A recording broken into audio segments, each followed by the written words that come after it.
ہماری اذان وہی اذان ہے جو من جانب اللہ ہے، ہم نے اس میں کچھ اضافہ نہیں کیا. ٹھیک ہے، اشہد ان لا الہ الا اللہ وحدہ لا شریک لہ، کیا اللہ کی طرف سے ہے؟ نہیں ہے. ہم اسلام کہہ رہے ہیں، یہ کیا اضافہ کہلائے گا؟ نہیں کہلائے گا. اشہد ان محمد رسول اللہ کے بعد صلی اللہ علیہ وآلہ، یہ لوگ آل کو کھا جاتے ہیں، ہم لوگ تو خیر کہتے ہیں وآلہ. ٹھیک ہے، کیا یہ اضافہ کہلائے گا؟ نہیں کہلائے گا. میں آپ کے سامنے کاش کہ اپنی کتابیں پڑھ کے آتے تو یہ کبھی نہ کہتے کہ ہم نے رسول اللہ پہ الزام لگایا اور ہم نے یہ کہہ دیا کہ حی علی خیر العمل نکال دیا اور جو صلاۃ و خیر العمل شامل کر دیا. میں ان کی کتابوں کا حوالہ دیتا ہوں کہ علم کلام کی ان کی بہترین اور شرح آفاق کتابوں میں سے، میں ان کتابوں کے حوالے سے بات کر رہا ہوں. اور تفتازانی سعد الدین تفتازانی نے اور کوشجی نے مبحث الامامہ، امامت کی جو بحث ہے، تجرید کتاب خواجہ نصر الدین طوسی کی، یہ علم کلام کی وہ کتاب ہے جس پر شیعہ سنی سب نے شروحات لکھی ہے. علم کلام کی ایک اہم کتاب، اس میں یہ جملے موجود ہیں سعد الدین تفتازانی کے بھی اور کوشجی کے بھی. ان عمر بن الخطاب قال وهو على المنبر، عمر بن خطاب نے کہا جبکہ وہ ممبر پر تھے، ثلاث كن على عهد رسول الله صلی اللہ علیہ وآلہ وانا انهى عنهن، تین چیزیں تھیں جو رسول کے عہد میں تھی اور میں اس سے منع کرتا ہوں. ٹھیک ہے، مطلب کیا ہے؟ ٹھیک ہے، مطلب یہ کہ رسول کے عہد میں تھی اور حضرت عمر یہ کہہ رہے ہیں کہ میں اس سے نہیں کرتا ہوں. وَأُحَرِّمُهُنَّ، میں ان تین چیزوں کو حرام قرار دیتا ہوں. وَأُعَاقِبُ عَلَيْهِنَّ، اور میں ان تینوں چیزوں پر سزا دوں گا. اب آپ مجھے بتائیے کہ میں کس کا اعتبار کروں؟ مذہب اہل سنت کا اعتبار کروں جن کے امام یہ کہہ رہے ہیں کہ رسول کے زمانے میں تین چیزیں تھیں، میں ان تینوں سے روکتا بھی ہوں، میں ان تینوں کو حرام بھی قرار دیتا ہوں، میں ان تینوں پر سزا بھی دوں گا. اور ان تین چیزوں میں سے ایک چیز جو ہے وہ نماز میں اذان میں حی علی خیر العمل ہے. حی علی خیر العمل سے میں منع کرتا ہوں. بھائی کیوں منع کرتے ہیں؟ اس کی وجہ بھی علماء اہل سنت نے اپنی کتابوں میں لکھی ہے. کاش کے یہ پڑھ لیتے تو اس میں واضح ہو جاتا ہے ان کے لیے کہ حضرت عمر نے یہ فرمایا کیونکہ حی علی خیر العمل کو لوگ سنیں گے تو وہ خیر العمل نماز کو سمجھیں گے تو وہ جہاد میں کوتاہی کریں گے، سستی کریں گے، لہٰذا اس جو ہے جملے کو اذان سے انہوں نے نکلوا دیا. پھر اسی طریقے سے اور دنیا کی کتابیں میرے پاس، دنیا کے حوالے موجود اہل سنت کتابیں جس میں یہ واضح موجود ہے. حضرت ابو بکر کے زمانے میں بھی حی علی خیر العمل تھا. ٹھیک ہے، اس کو بھی جو ہے انہوں نے نہیں دیکھا کہ جو حضرت ابو بکر کے زمانے میں بھی موجود ہے، حضرت عمر نے آ کے نکالا ہے. دوسری دو چیزیں متعۃ الحج ہے، وہ یہاں ذکر نہیں تھا جو میں نے ابھی کھولا ہوا تھا کتاب کا حوالہ، اور تیسری چیز متعۃ النساء ہے. متعۃ النساء جو ہے وہ بھی رسول کے زمانے میں تھا، متعۃ الحج حج تمتع وہ بھی رسول کے زمانے میں تھا. ان تینوں چیزوں کو حضرت عمر نے دین سے نکال دیا اور اس سے منع فرمایا. اہل سنت دین رسول پہ عمل نہیں کرتے، دین حضرت عمر پہ عمل کرتے. آپ بتائیے ہم کس کا اعتبار کریں؟ دین حضرت عمر کا اعتبار کریں یا دین رسول خدا کا اعتبار؟ مفتی صاحب نے ایک اور بات جو ارشاد فرمائی کہ شیعہ حضرات جو ہے نا اپنی اذان میں اہل سنت کو گالیاں دیتے ہیں. اولاً تو یہ کہ گالی دینا اس طریقے سے اہل سنت کو گلی کوچے کے اندر آ کے، میں ایسے طالب علم ہوں، میں حرام سمجھتا ہوں. میں مسجد اور منارہ اذان میں جا کے دینا تو بہت دور کی بات. بہت اچھی بات کی آپ، دل خوش ہوا. میں تصور بھی نہیں کر سکتا کہ کسی اہل سنت بھائی کو ملائے عام گلی کوچے بازار میں آ کے گالی دوں. ماشاءاللہ.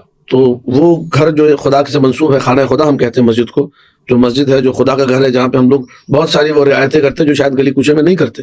تو میں پاگل ہوں کہ جا کے منارہ اذان پہ اہل سنت بھائیوں کو اور پوری قوم کو گالیاں دوں. ہمارا دماغ خراب نہیں ہے کہ ہم جو اہل سنت بھائیوں کو اس طریقے سے گالیاں دیں. جہاں تک بات ہے اس جملے کی، اشہد ان امیر المؤمنین و امام المسلمین علی بن ابی طالب حجۃ اللہ و خلیفۃ رسول اللہ بلا فصل، تو یہ ہمارے عقیدے کا اعلان ہے. یعنی ہم اپنی اذان میں بتاتے ہیں کہ بھائی ہم امیر المؤمنین کو خلیفہ مانتے ہیں، حضرت ابو بکر کو نہیں مانتے. اس میں گالی کدھر ہے؟ یہ میں کیمرے کے سامنے کہہ رہا ہوں، اور میں پہلے بھی اپنے آپ کے پروگرام میں کہہ چکا ہوں کہ میں اس مملکت خدا پاکستان میں رہتا ہوں، تو میں تشیع کا جو ہے نا کوئی مثال کے طور پہ مجھے چھپانے کی ضرورت نہیں کہ میں شیعہ ہوں. میں اعلان شیعہ اور ڈنکے کی چوٹ پہ شیعہ ہوں. یہ سنی ہے، اعلان سنی ہے، الحمدللہ یہ حسن ہے پاکستان کا. ہم لوگ ساتھ بیٹھے ہوئے، میں ہوں سنی قادری ٹن ٹنا ٹن، ایک نعت بھی ہم نے سنی تھی، بڑی مزے کی نعت تھی، مولا ان کو بھی سلامت رکھے. تو یہ سنی ہے، بہترین ہے، سبحان اللہ. میں شیعہ ہوں، میں اپنی جگہ ہوں.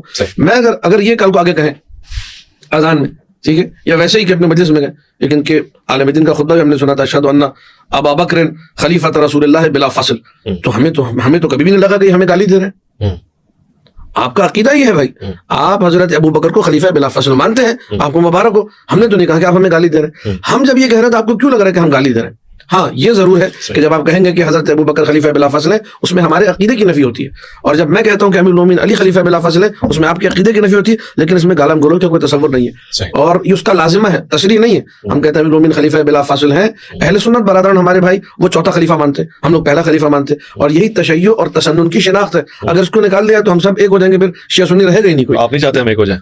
ایک ہو جاتے ہیں، ہٹا دیتے ہیں اضافی جملہ. کاش کہ جو ہے نا ہم سب ایک ہوتے حقائق کی بنیاد پر، لیکن جہاں حقائق کو جو ہے نا مسخ کر دیا جائے، تاریخ کے ساتھ کھلواڑ کیا جائے، اور تاریخ کے جو ہے اوراق کو مزید سیاہ کر دیا جائے، اس میں منگڑت چیزیں ڈال کے جو بنو امیہ کے ادوار میں ہوا, جو بنو عباس کے ادوار میں ہوا, اگر وہ تاریخ کھول کے رکھی جائے اور ڈاکومنٹ جو ہے اس کو سامنے رکھ کے عقل سے بھی انسان فیصلہ کرے تو حقیقت تک پہنچ سکتا ہے. کہ یہ عقائد کی کتابیں اٹھا کے ہمیں حوالہ دے رہے ہیں اور کہہ رہے ہیں کہ حضرت عمر نے یہ کیا. ہماری کسی بھی ایسی کتاب کے اندر, جیسے فتاوی شامی میں دکھا دیں, بخاری میں دکھا دیں, مسلم شریف میں دکھا دیں, یہ نسائی میں دکھا دیں, قرآن میں کہیں دکھا دیں, کہیں پہ بھی نہیں, تفسیر کے اندر دکھا دیں. یہ ایک جناب سید میر شریف کو لے کے آگے اور علامہ تفتزانی کو لے کے آگے. میں نے یہ کہا حضرت عمر پہ, نعوذ باللہ, میں نے الزام لگایا, میری کیا مجال کہ میں حضرت عمر پہ الزام لگاؤں. میں نے یہ کہا کہ جی وہ متع حج اور متعۃ النساء حضرت عمر نے نکالا اور اس پہ سزا معین کی اور کہا کہ میں منع کرتا ہوں, میں حرام کرتا ہوں.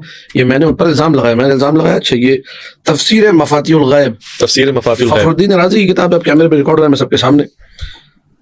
شیخ فخر الدین رازی یہ فرماتے ہیں وہا ہونا نوع آخر من التمتع مکروہ وهو الذي حذر عنه عمر رضي الله عنه وقال متعتان كانتا على عهد رسول الله صلى الله عليه وآله وأنا أنهى عنهما وأعاقب عليهما متعة النساء ومتعة الحج. یہ فخر الدین رازی کی تعبیر ہے. یہ کیسے انکار کر سکتے ہیں برملا بیٹھ کے کہ جو ہے ان کی کتاب میں ہے نہیں اور میں الزام لگا رہا ہوں. آپ فخر الدین رازی کے بارے میں کہیے, ان کے بارے میں امام اہل سنت ہے, انہوں نے الزام لگایا. قال القرطبی, یہ بندر ٹاؤن میں چلے جائیں, گرو مندر پہ آج ہی میں کتابیں لے گیا تھا, وہاں تفسیر قرطبی سامنے لگی ہوئی ہے, ٹھیک ہے, جامع الاحکام کی تفسیر کا نام ہے, جلد نمبر 2 صفحہ نمبر 392. والوجه الثالث من التمتع هو الذي توعد کہتے ہیں توعد, ڈرانے دھمکانے کو, جس پہ ڈرایا دھمکایا عمر بن الخطاب رضی اللہ تعالی عنہ. وقال متعتان كانتا على عهد رسول الله صلی اللہ علیہ وسلم, یہاں دیکھیں وآلہ نہیں ہے, انا انہا عنہما واعاقب علیہما. یہ کون کہہ رہے جی؟ امام قرطبی. میں نے الزام لگایا. وقال ابن عادل الحنبلی في اللباب في علوم الكتاب جلد نمبر 3 صفحہ نمبر 370 واتمام التمتع المكروه وهو الذي خطب به عمر رضی اللہ تعالی عنہ وقال متعتان كانتا على عهد رسول اللہ. تمتع مکروہ, جس کا اتمام جو ہے مکروہ ہے, یہ وہ ہے جس کے بارے میں حضرت عمر نے فرمایا تھا کہ متعتان كانتا على عهد رسول اللہ صلی اللہ علیہ وسلم. یہاں بھی وآلہ نہیں لگا ہوا, اہل سنت آپ کو کاٹ دیتے. وانا انهى عنهما واعاقب عليهما متعة النساء ومتعة الحج. یہ میں نے الزام لگایا. وقال القماش في تفسیرہ جامع لطائف التفسیر, قبلہ فرما رہے تھے کہ کسی تفسیر کی کتابیں نہیں, یہ ساری تفسیر کی کتابیں. یہ آپ شیئر کر سکتے ہیں مفتی صاحب کے ساتھ تاکہ میں بالکل بھیج دوں گا. ما روی عن عمر رضی اللہ عنہ انه قال في خطبته متعتان كانتا على عهد رسول الله صلی اللہ علیہ وسلم انا انهى عنهما واعاقب عليهما. ذکر هذا الكلام في مجمع الصحابہ, سارے صحابہ کے سامنے تھا عمر نے کہا, تو سارے صحابہ بھی سن رہے تھے. وما انکر علیہ احد فالحال هنا لا يخلو, اما اب یہ اہل سنت کا کلام پڑھو, میرا کلام تو ہے نہیں. اما ان يقال انهم كانوا عالمين بحرمة المتعة فسكتوا, او كانوا عالمين بانها مباحة ولكنهم سكتوا على سبيل المداهنة. جانتے تھے متاح حرام ہے پھر بھی ساکن ہو گئے, یا جانتے تھے متاح مباح ہے لیکن یہ کہ وہ جنگ و جدال نہیں چاہ رہے تھے, مجادلہ نہیں چاہ رہے تھے, معاملات بہتر رہیں, یا یہ کہ وہ اباحہ کو جانتے نہیں تھے اور حرمت کو بھی نہیں جانتے تھے, تو وہ اس میں متوقف تھے.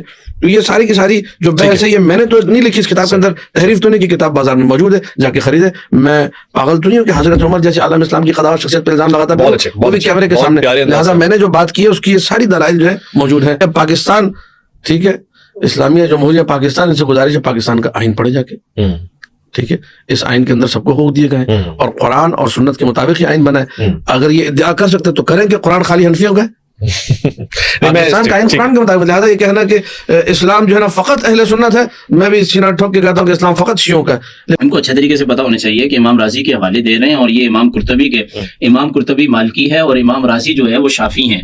یہ بات ذہن میں رکھے, بولیں گے نہیں بیچ میں. میں کہہ رہا ہوں اہل سنت میں تو آتے ہیں, جو یہ حوالے دے رہے ہیں اس میں حج تمتع کے دلائل فقہی طور پہ دیے جا رہے ہیں.